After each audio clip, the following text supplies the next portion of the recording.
Breaking news. J News. Entertainment is right. সময়ের সাথে এক চরম লড়াই, আর সেই লড়াইয়ে জিতে মৃত্যুর মুখ থেকে ফিরে এলেন এক সাধারণ মানুষ। বেসরকারি হাসপাতালে যে চিকিৎসার খরচ সাধারণ মানুষের সাধ্যের বাইরে, ঠিক সেই জটিল অস্ত্রোপচারই হলো সম্পূর্ণ বিনামূল্যে। ঘটনাটি কলকাতার Jagannath Gupta institute of medical science and hospital JIMS হাসপাতালের। রোগী 57 বছর বয়সী হিরণময় মুখার্জি দীর্ঘদিন ধরে ভুগছিলেন অনিয়ন্ত্রিত সুগার আর হাই প্রেসারে। প্রায় বছর খানেক আগে মাথায় একটা চোট পেয়েছিলেন, কিন্তু সেভাবে আমল দেননি। কে জানতো সেই অবহেলাই ভেতরে ভেতরে ডেকে আনছিল এক বড় বিপদ। বিগত এক মাস ধরে একটু আদ্র মাথা ধরলেও গত 17 মে হঠাৎ করেই পরিস্থিতি চরম রূপ নেয়। তীব্র মাথা ব্যথা আর সাথে শুরু হয় ক্রমাগত বমি। স্থানীয় স্তরে সিটি স্ক্যান করতেই ধরা পড়ে আসল সত্যিটা, মাথার ভেতরে জমেছিল রক্ত। চিকিৎসায় যাকে বলা হয় সাবডিউরাল হেমোরেজ। এক মুহূর্ত দেরি মানেই ছিল অবধারিত মৃত্যু। সংকটজনক অবস্থাতেই রোগীকে দ্রুত নিয়ে আসা হয় JIMS জরুরি বিভাগে। সময় নষ্ট না করে নিউরোসার্জন ডক্টর চিরন্তন ব্যানার্জি নেতৃত্বে চিকিৎসকদের একটি দল নেমে পড়েন কোমর বেঁধে। মাথার খুলির অংশ কেটে অত্যন্ত নিখুঁতভাবে বের করে আনা হয় জমে থাকা রক্তের ঢেলা। চিকিৎসকেরা স্পষ্ট জানিয়েছিলেন আর একটা দিন দেরি করলে হয়তো বাঁচানো যেত না হিরণময় বাবুকে। সবথেকে বড় স্বস্তির বিষয় যে অপারেশনের জন্য অন্য কোথাও 2 থেকে 3 লক্ষ টাকা খরচ হতো, রাজ্য সরকারের স্বাস্থ্যসাথী কার্ডের সৌজন্যে তা একেবারে বিনামূল্যে হয়েছে। আজ 25 মে অপারেশনের মাত্র কয়েকদিনের মধ্যেই নিজের বাড়িতে পায়ে হেঁটে ফিরেছেন হিরণময় বাবু। উন্নত পরিকাঠামো আর চিকিৎসকদের তৎপরতা কিভাবে সাধারণ মানুষের মুখে হাসি ফোটাতে পারে, বজবজের এই হাসপাতাল যেন আরো একবার প্রমাণ করে দিল। আমি জিমস হসপিটালে নিউরোসার্জারি ডিপার্টমেন্টের সাথে জড়িত। আমরা নিউরোসার্জারি ডিপার্টমেন্টে কাজ করি। উনি হিরণময় বাবু 57 বছর বয়সী আমাদের পেশেন্ট নন। উনি সুগার এবং প্রেশার দুটোই ছিল অনেক বছর থেকে। হিরণময় মুখার্জি 57 বছর বয়সী, সুগার প্রেশার দুটোই ছিল, কিন্তু নিয়মিতভাবে ওষুধ খেতেন না। তো বলতে পারেন আনকন্ট্রোলড সুগার আর প্রেশার দুটোই ছিল।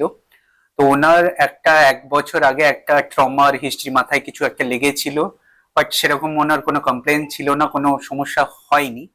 বাট লাস্ট 1 মাস আগে থেকে ওনার একটু করে মাথা ধরে থাকতো, মাথা ব্যথা হতো, যেটা লাস্ট রবিবার 17 তারিখ থেকে মাথা ব্যথাটা খুব সিভিয়ারলি বেড়ে যায়। তার সাথে সাথে 2বার বমিও হয়। তো উনি সঙ্গে সঙ্গে স্থানীয় নার্সিংহোম বা কোথাও গিয়ে একটা সিটি স্ক্যানও করান। তো সেখান থেকে ওনাকে এই সঙ্গে সঙ্গে জিমসে মানে এমার্জেন্সিতে নিয়ে আসা হয়। তো আমরা সেখানে ডায়াগনোস করি ওনার একটা সাবডুরাল হেমারেজ হয়েছে। সাবডুরাল হেমারেজ বলতে গেলে ব্রেনে একটা স্ট্রোকই, ওনার একটা স্ট্রোকেরও হিস্ট্রি আছে 2012 সালের, সেটার কোনো সেরকম আমাদের কাছে ডকুমেন্টেশন নেই। বাট এখন একটা রিসেন্ট নতুন করে ব্রেনের মধ্যে রক্ত জমে গেছে। তো সেটা দেখার পর সাথে সাথেই আর ওনার সিভিয়ারলি মাথা ব্যথা করছিল, মানে মাথা ব্যথায় উঠতেও পারছিলেন না। তো সেই সিটি স্ক্যান দেখার পরে আমরা সঙ্গে সঙ্গেই অপারেশনের প্ল্যান করা হয়। 21 তারিখে উনি ভর্তি হন, সমস্ত ব্লাড ইনভেস্টিগেশন করে অ্যানাস্থেসিয়া ফিট নিয়ে সঙ্গে সঙ্গে 22 তারিখেই আমাদের ওটি করা হয়, ক্রেনিওটমি। মানে কেটে আমরা ভেতরে যেটা রক্তটা জমাট বেঁধে আছে সেটা সঙ্গে সঙ্গে আমরা ইভাকুয়েট করি, মানে বের করে দিই। তারপরে আবার মাথার হাড়টা যেই জায়গায় ছিল সেটা বসিয়ে দিই। বসানোর পরে উনি খুব তাড়াতাড়ি রিকভার করেছেন।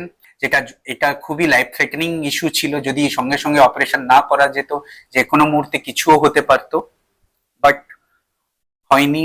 খুব তাড়াতাড়ি অপারেশন হয়েছে। আর খুবই এই জিমসের খুব ভালোভাবে অপারেশন কন্ডাক্ট হওয়ার পরে উনি দেখুন আজকে 25 তারিখ, উনি এখন ডিসচার্জেবল সবকিছু। And the operation has been done by doctor Chirantan Banerjee, যিনি নিউরোসার্জন আমাদের এখানের। ওভারঅল উনাকে একদিন অপারেশনের পরে আইসিইউতে রাখা হয়েছিল অবজারভেশনের জন্য, তারপরে খুব তাড়াতাড়ি ওনার রিকভারি হয়। সমস্ত ইনজেকশন থেকে তারপরে ওরাল মেডিকেশনে তৈরি করা হয়। এখন তো ওনাকে খেতে দেওয়া হয়েছে, উনি খেতেও পাচ্ছেন। কোনো সমস্যা নেই তো। তো এখনো স্বাস্থ্যসাথী কার্ডের মধ্যে হ্যাঁ ওনার কোনো খরচ হয়নি? না। আমার নাম হিরণময় মুখার্জি, আপনি কোথায় বাড়ি আপনার? মুজারি পৌরসভা 10 নম্বর ওয়ার্ড। কি সমস্যা হচ্ছিল আপনার? সমস্যা হচ্ছে আমার বালিপাথরে কারবার করি তো, কিরম ভাবে কি চোট হচ্ছে ঠিক বোঝা যায় না। মানে ধরুন ডালা খুলতে কি ডালা খোলা আছে, সাইডে যাচ্ছি, তারপরে 1 মাস হলো ওই কপালটা ধরছে আর মাথা ঠিক ঠিক করে। তারপর আমি পার্থ চ্যাটার্জির কাছে ওষুধ তো ডাক্তার দেখাতাম, তারপরে এবার দেখানো হয়নি। তারপরে আমার টুকটাকে করতে হবে, তারপরে আমি ছেলেরাই আরতিতে নিয়ে গেছিল, নিয়ে যাওয়ার পরে ওই আপনার করেছিল, সিটি স্ক্যান করেছিল। তারপর এখানে মাননীয় কমল সিং বড়দা আমাদের খুব কাছেরই লোক, ওনার আমার এক যে আছে জামাইবাবু সুব্রত, উনি সব তাড়াতাড়ি করে ব্যবস্থা করে এখানে করে দিয়েছেন। এখন কেমন আছেন? এখন ভালো আছে। এখন আর ব্যথা বা অন্য কোনো সমস্যা কিছু আছে? না না, সেরকম কিছু না। নর্মাল খাবার দিয়েছিল? হ্যাঁ, খাবারটাও ঠিকই আছে। আপনি এখন হাঁটাচলা করতে পারছেন? না, এখনো তো হাঁটি চলা করে, তো শরীর ফিটনেস মোটামুটি। আপনার বয়স কত হতে পারে? 57। ট্রিটমেন্ট পেয়ে আপনি কতটা সন্তুষ্ট? ভালো। এমসে ট্রিটমেন্ট আপনি কি ধরনের কিরাম পেলেন? মানে এই যে পরিষেবা, মানে আপনি বাড়ির কাছাকাছি থেকে এইরকম পরিষেবা পেলেন, কিভাবে দেখছেন? না, সব ভালো তো, এমনিতে তো আমার খুব জানা কাছাকাছি সবই, হ্যাঁ কাছেই বাড়ি। আর আমি তো আমার ডাক্তারবাবু বললো এই ধরনের চিকিৎসা সাধারণত না। পাওয়া যায় না, বিরল চিকিৎসা। খুব তাড়াতাড়ি করেই যথেষ্ট আইসিতে মানে হেল্প করেছে যারা ডাক্তারবাবু কি নার্স টার্সরা আর কি। আজকেও খাবার টাবার থেকে জল টল থেকে সমস্যা সবই স্বাস্থ্যসাথী কার্ডেই আপনার তো সমস্ত কিছু হ্যাঁ, হয়ে সৎসাথী যায়। অর্থাৎ কোনো পয়সাও আপনার লাগে না। না না, এই যে উদ্যোগ, এই হাসপাতালের ব্যবহার, এখানকার নার্স, এখানকার ডাক্তার, কিভাবে দেখছেন? ভালোই দেখলাম। মানে কদিন যে ছিলাম রাত্রেবেলা, ধরুন কি অসুবিধা হচ্ছে কি না অসুবিধা হচ্ছে, খাওয়া দাওয়া জল টল কি কখন কি চাইছি, মানে সব যথেষ্ট care যথেষ্ট এনারা করছেন। এরকম সতর্ক করছে। তবে এই হাসপাতালে কেন আসার ইয়েটা ভাবলেন? ওটা তো মানে কাছাকাছি তো, নামটা তো সবাই জানি আছে। আমার নাম জয় মুখার্জি। কে ভর্তি হয়েছিল এখানে? আমার বাবা ভর্তি হয়েছিল। তো আমার বাবা অনেক বছর আগে একটা গাড়িতে লেগেছিল, সেটা আমরা সেরকমভাবে গুরুত্ব দিইনি। একবার স্ট্রোক হয়েছিল, সেটাও গুরুত্ব দিইনি। বাড়ি থেকে পড়েও গেছিল 6 মাস আগে, সেটাও আমরা গুরুত্ব দিইনি। তো বিগত 1 মাস ধরে বাপির প্রচন্ড পরিমাণে মাথা যন্ত্রণা করছিল, কপাল টিপটিপ করছিল। লোকাল ডক্টর দেখিয়েছিল, তাতে কোনো কাজ হয়নি। তো সামনে রবিবার থেকে ওনার আরো বেশি ওটা বেড়েছিল, কপাল যন্ত্রণা, মাথা যন্ত্রণা।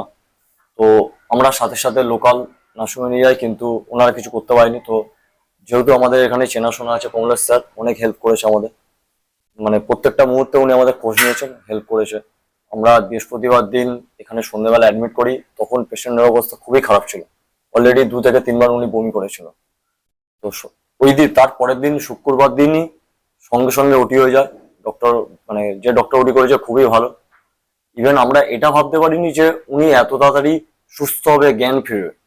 মানে আমরা ভাবতে পারিনি। ওই দিন রাতে জ্ঞান ফিরে গেছে, তারপরের দিন থেকে মানে খুবই স্বাভাবিকভাবে কথা বলছে, যেটা আমাদের মানে ধারণার বাইরে ছিল। তো এই বজবজের জিমস হসপিটালে আমরা যথেষ্ট ভালো ট্রিটমেন্ট পেয়েছি এবং ভালো একটা মানে ফ্যাসিলিটি সমস্ত মেডিকেল বা স্টাফদের থেকে ভালো ব্যবহার পেয়েছি এবং সবাই খুব হেল্প করেছে। এবং কখনো ভাবতে পেরেছিলেন যে গ্রামাঞ্চলে এরকম একটা হাসপাতালে এই সুযোগ সুবিধা পাওয়া যাবে বা যায়? না, আমার বাড়ির পাশে 10 মিনিট দূরত্বে এই সুবিধা যে পাওয়া গেছে, এটা আমি ভাবতে পারিনি। মানে এটা ভাবার বাইরে ছিল। বাট এটা এসে যখন নিজের বাবাকে দিয়ে মানে সত্যি মানে সবাইকেই বলবো যে আসতে। কত টাকা খরচা হবে এখন পর্যন্ত? কিছু খরচা হয়নি, সবই স্বাস্থ্যসাথী কার্ডে হয়েছে। এখন কি চাইছেন আপনি? এখন চাইছি আমার বাবা সুস্থ হয়ে গেছে, এবার বাড়ি ফিরবো, বা ভবিষ্যতে যখনই কোনো অসুবিধা হবে আপনি আপনার পরিচিতদের আপনার মাধ্যমে এখানে চিকিৎসা করবেন? অবশ্যই, কারণ আমি নিজে হেল্পফুল হয়েছি, তো বাকি কাউকে হেল্পফুল করার জন্য তো অবশ্যই বলবো।